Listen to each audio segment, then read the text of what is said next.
Dear Advisor T, kamusta ka na? Sana'y nasa mood ka para mapagtiyaga ang basahin ang aking email. Ako'y numero 1 taga-subaybay ng iyong sikat na YouTube channel. Halos araw-araw ay tinutunghayan ko ang mga kwentong inilalathala mo. Nakakakilig kasi at talaga naman pong iba ang dating ng mga istorya at kaganapan. Dahil diyan gusto ko na ring i-share ang karanasang ito na siguradong magbibigay ng kasiyahan at init sa napakaraming mambabasa ng Advisor T YouTube channel. Kung pwede sana ay huwag mo nang i-publish ang tunay kong pangalan at email address.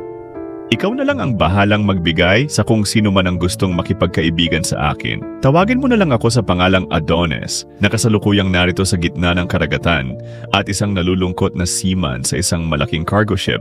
Tuwing naisip ko ang karanasang ito ay sadyang nag-iinit ako kaya naman naisipan kong ibahagi sa'yo. Sa tingin ko ay wala pa itong katulad sa mga istoryang lumabas sa iyong YouTube channel. Nangyari ito noong ako'y 16 na taong gulang pa lang at nakatira pa sa probinsya namin sa Batangas.